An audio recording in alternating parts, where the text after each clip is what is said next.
Good evening, fearless listeners and viewers. We have both now. Welcome back to another episode of Thunderdome Metal Reviews. As always, I am one of the four musketeers here, the Dr. David Pizzo. With me, also as always, are these other three motherfuckers. Let's start with, in no particular order, Tracy, the Avian Annihilator Newport. How are you, man? Doing good, doing good. Killing some chickens on a daily basis. Or are they killing you? Probably both. On the inside. Killing me on the inside. On the inside. With me also, as always, is Gabe, the Cleve Ain't So Bad Cooper. How are you, man? The Cleve ain't so bad. I heard that people said that. That's what people say. I never said it. That's what people have been saying. It has been said. Yeah. No, things are pretty good. Good. Ben, I know you're going through some shit, but I appreciate you're with us anyway, brother.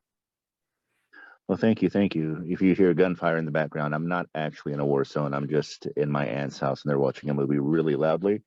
But yeah, I am here remotely on assignment for the metal, and that is why you cannot see my smiling face. Well, I guess you can, just a frozen representation thereof. So, Ben, since you picked it, what are we doing today and why? And then Tracy can hit us with some stats. We are doing a collaboration between a metal icon and a half. I won't say two metal icons. Kirk, Winstein, and Jamey, Josta. They got together. Apparently, Jamey Josta is a super cool dude. And aside being the lead singer for Hatebreed, he was a fan of Crowbar and self-financed a show so that his band could play with Crowbar, and him and Kirk hit it off, and they decided to form a supergroup.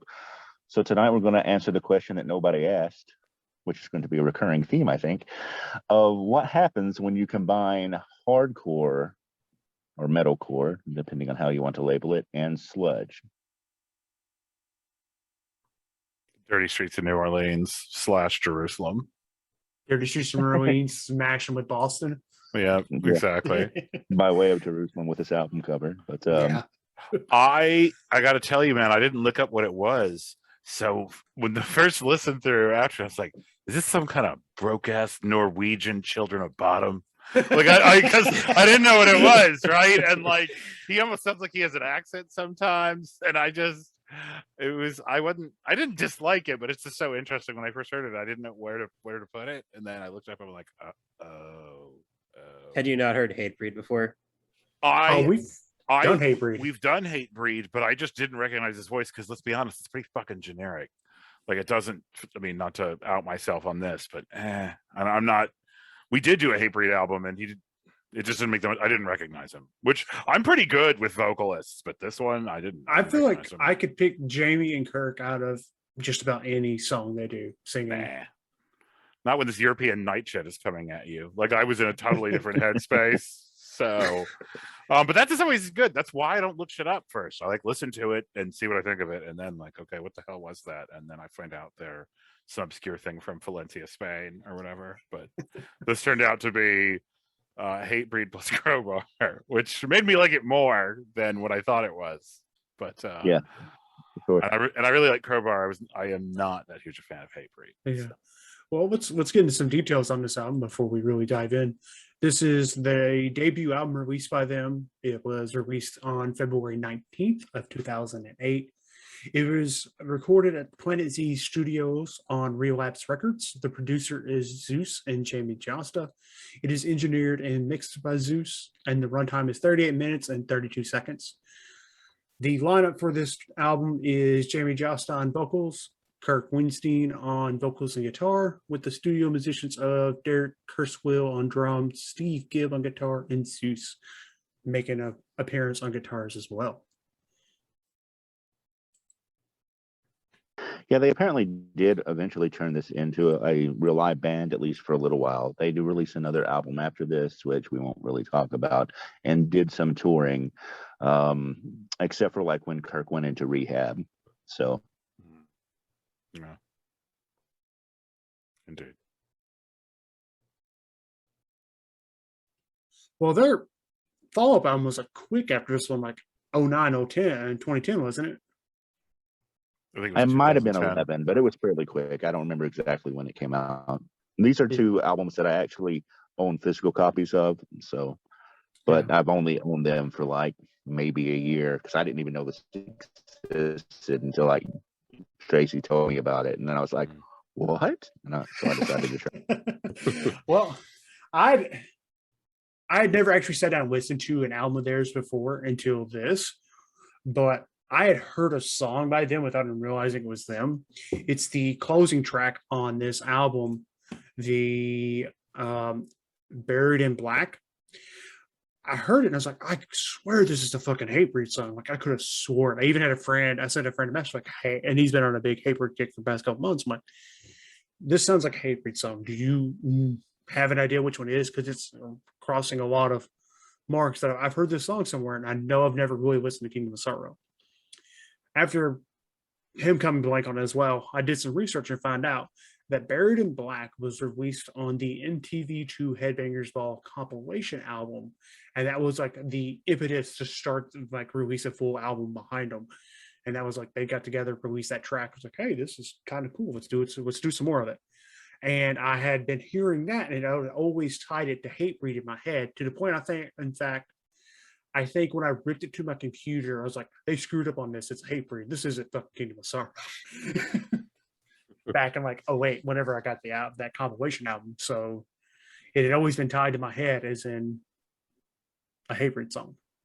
It was not tied to Hatebreed in my mind because I thought it was fake Norwegian shit, but it wasn't. So I was in a totally different headspace and know nothing. Gabe, save us from ourselves. Yeah, well, the only thing that I have to add really here is that it just so happens that about a month or so ago, I listened to the first two Hatebreed albums.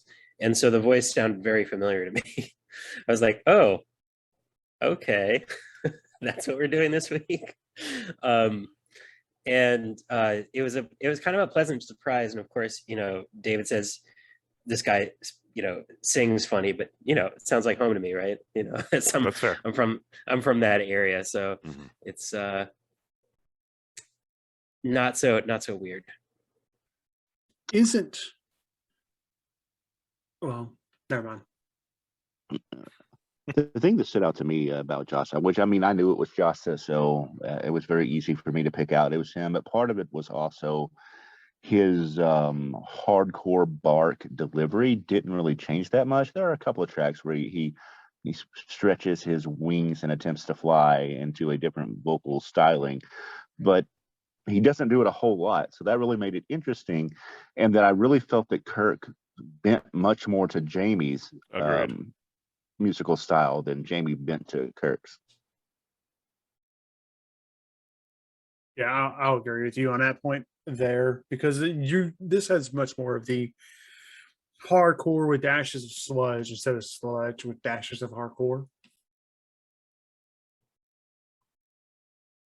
And only a little bit of groove. There is a little bit, but it's just a dash of groove. Yeah, and I think it's almost a detriment to the album. Shut up. More would have been better. No, all I'm saying is I wish you would take have that had more back on there. Like I'm saying, I wish I had more on there because my favorite tracks coming out here. Yeah, you take it back, baby. You take that back.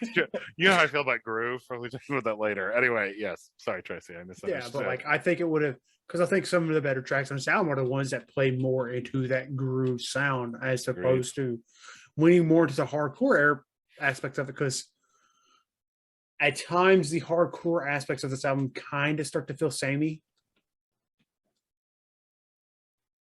I mean, that's fair. All hardcore does kind of sound alike, unless you're like really into the scene, and then you can tell nuances that I can't. It's just a casual listener. Yeah, I mean, I wasn't so bothered by the hardcore stuff, especially because I had just been listening to Hatebreed not very, very long ago.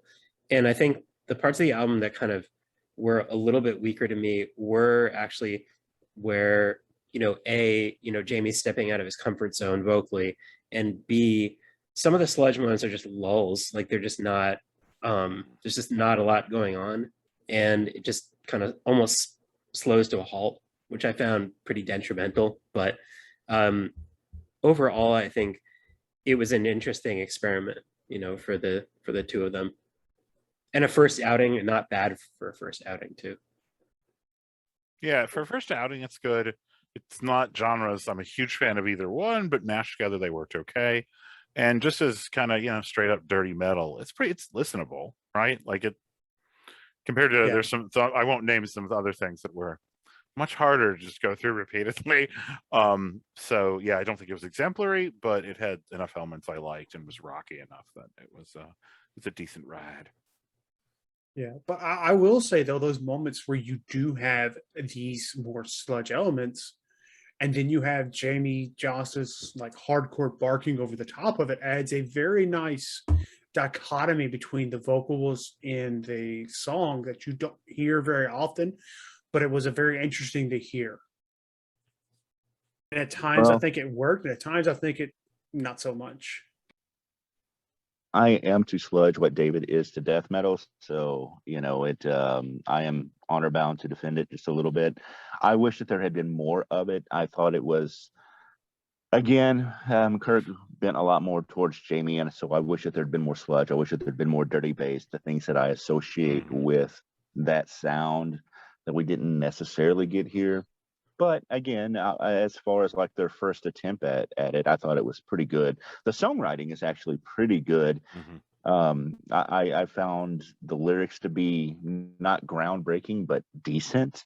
And again, it kind of, you could tell that, and I don't know what the breakdown of the writing was. I suspect Jamey wrote most of the lyrics because, well, the person who sings usually does. There are a few bands where that's not the case.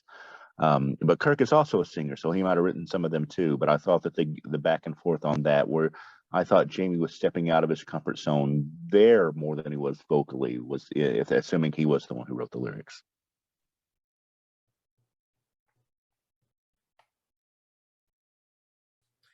I think if they had leaned in more to the sludge stuff, it would have been a totally different record.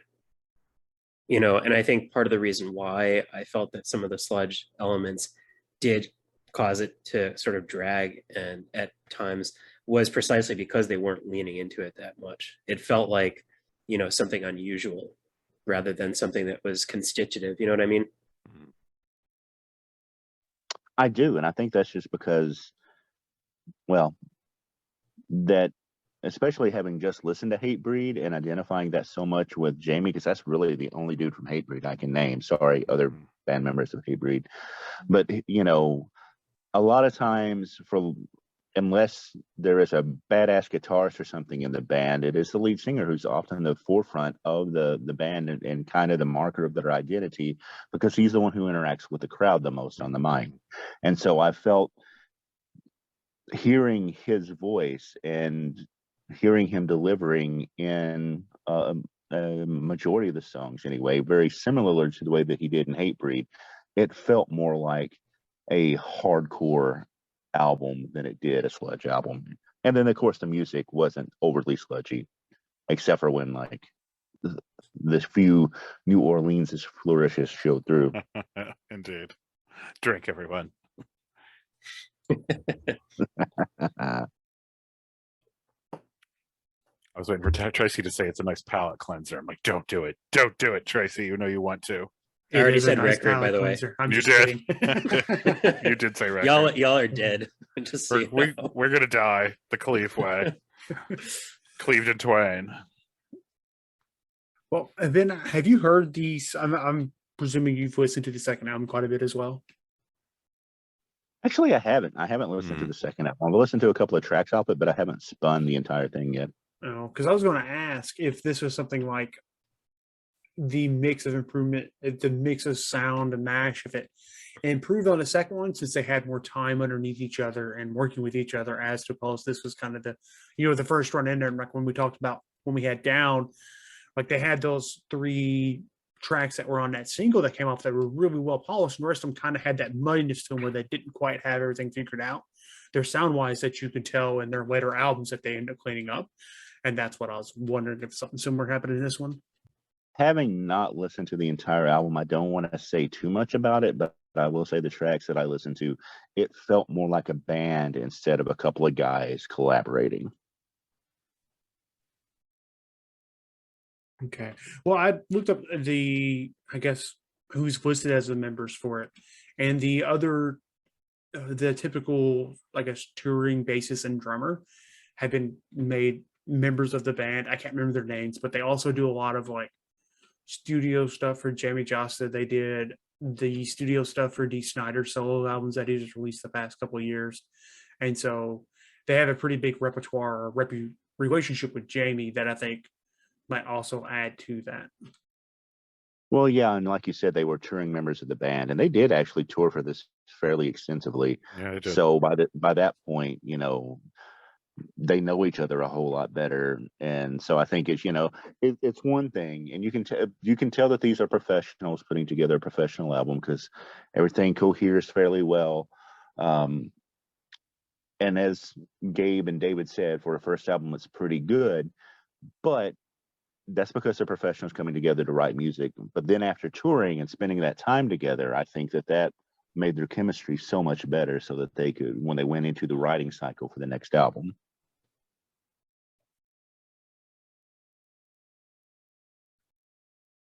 Makes Well, sense. hopefully sometime in the future, the second one shows up. I'd be interested. Nice to hear that. May have to we can do go that. seek it out myself as well. I love that you're pretending we have no control over whether that happens, Tracy. The As if it's spreadsheet has control. if the spreadsheet allows it and wills it, we perhaps. I'm like, Tracy, we could just add it to the schedule. It is God's will. Anyway, It's the Davis Bolt. spreadsheet's will. Yeah, it's the spreadsheets. Spreadsheet Bolt. Should we talk about songs? Yeah. Is that right?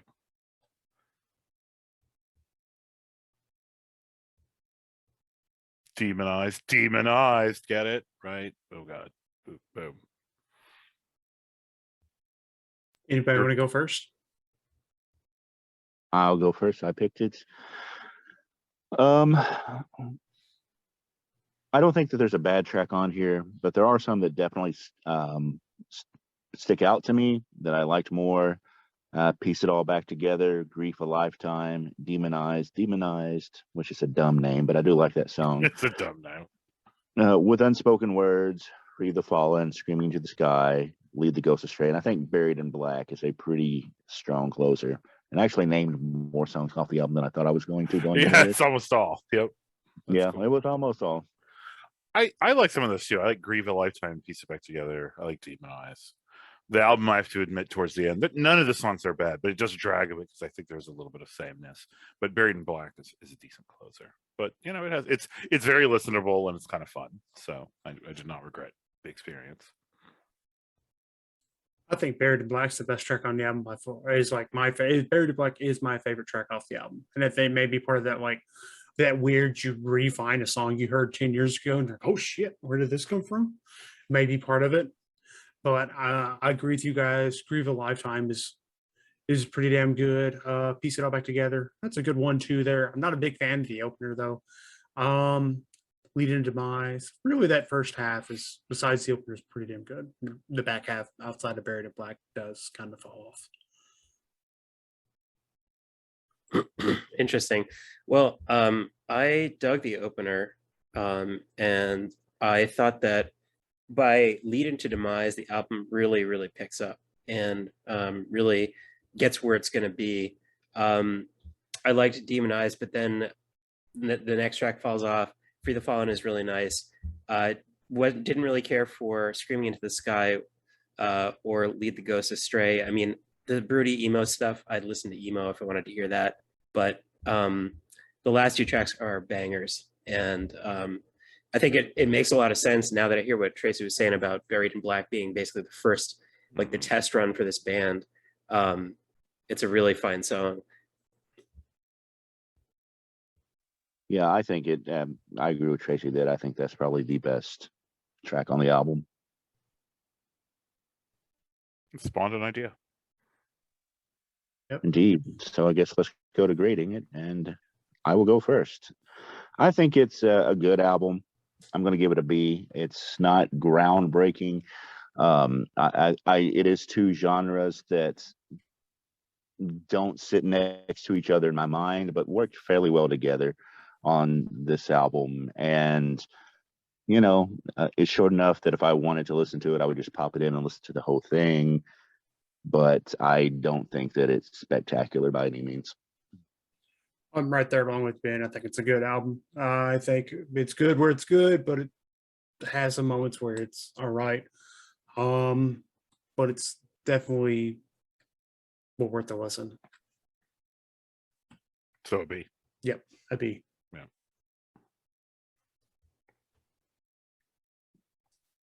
I'm gonna actually give this a B plus because I think it's fairly solid. And there are only a few tracks that I just would skip over. Yeah, it's a really good first effort. I'm not from Boston, so I'm not going to give it that half grade bump. Nor am I going to argue it's for hardcore fans only. Get it? See what I did there? Hi-yo. It's no, I think it's. Hey! I'm going to stop being a doofus. I am right there with Tracy and Ben are. It's not groundbreaking. I don't think it's great, but it is fun and worth a listen. I'm going to give this a B. All right, good shit. Almost all had the same perspective on it. So I guess Yeah, our Thunderdome average equals an 86. So it's a good album. it is a The good. Album. consensus has spoken. All righty. What we doing next, Tracy? Next, we are looking at A Dream Come True for David as we look at Ultimus's Something Wicked Marches In. I just need more Morbid Angels secretly snuck in the back door by somebody from Mayhem. Anyway, I'm pumped. I'm glad you put up with this album. So I put it on the schedule a long time ago. I'm like, I'm going to put this on here. You had this on the schedule, I think, in January. I think it was the beginning of the year. When the schedule was created and just kind of got kicked back for a couple of reasons, and you're like, here, and it just stuck. It just stayed there forever. Yeah. Well, of course, I brought the pain in this death metal-y way. This cover, man, this is the first time I've seen it this big. It's the problem with streaming. I've just seen it little. Of course, that's what they did. How would you like a wood print in a book looking like that? I mean, I would just have it tattooed on my face. Replace my face with it. Face tattoo. That is first tattoo, face tattoo. That's how you go, man. You just go all the way, right? Don't collect $200. Don't pass go. Just get a face tattoo. Right. That is this intricate, right? Collect your divorce along the way. Basically. Oh man. Well, thanks for joining us on this zany episode of Thunderdome Metal Reviews.